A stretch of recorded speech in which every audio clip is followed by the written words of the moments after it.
జంతువులు లేని అడవి. చాలా కాలం క్రితం జరిగిన ఈ కథ మీకు చెప్పడం చాలా ముఖ్యం. అమరేంద్రుడు అనే ఒక మహారాజు ఉండేవాడు. అడవికి వెళ్లి విహరించడం, అలాగే జంతువులను వేటాడడం రాజుకి చాలా ఇష్టం. కంటికి కనిపించిన జింకలను, సింహాలను, అలాగే అడవి గొర్రెలను ఆ రాజు వేటాడేవాడు. దాంతో అడవిలో జంతువులు ఆందోళన చెందాయి. కాని రాజు వేట సరదా వల్ల క్రమంగా అడవిలో జంతువులు తగ్గిపోసాగాయి. రాజు జంతువులను తరచూ ఇలా వేటాడ్డం ముఖ్యమంత్రి మహేంద్రుడికి అస్సలు నచ్చలేదు. కాని రాజుకి ధైర్యం చేసి నేరుగా చెప్పలేకపోయేవాడు. మంత్రి జంతువులన్నీ అంతరించిపోతాయని ఆలోచించేవాడు. ఒకరోజు రాజు అమరేంద్రుడు తన భటులతో అడవికి వేటకి బయలుదేరాడు. తనతో పాటు తన మంత్రిని కూడా ఈసారి వేటకి తీసుకుని వెళ్లాడు. ఎందుకంటే మంత్రి మహేంద్రుడికి పక్షి భాష బాగా తెలుసు.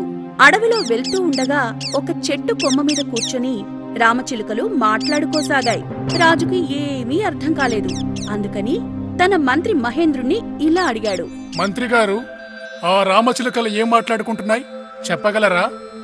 మంత్రి ఇలా చెప్పాడు. మహారాజా, ఆ చిలుకలు పెళ్లి సంబంధం మాట్లాడుకుంటున్నాయి. పెళ్లి కొడుకు, పెళ్లి కూతురు తరపు వాళ్ళు మాట్లాడుకుంటున్నారు.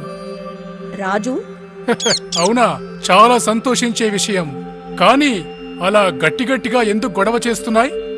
దానికి మంత్రి, మహారాజా, కట్నం గురించి మాట్లాడుకుంటున్నాయి. పెళ్లి కొడుకు తండ్రి 5 అడుగులు కట్నం అడిగాడు.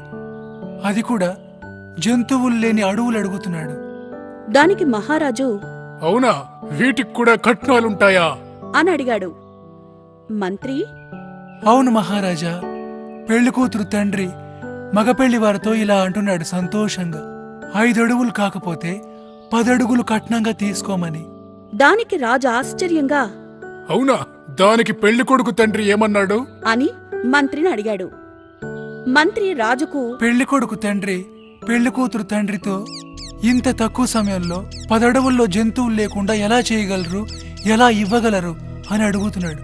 పెళ్లి కూతురు తండ్రి పెళ్లి కొడుకు తండ్రితో ఇలా చెప్తున్నాడు.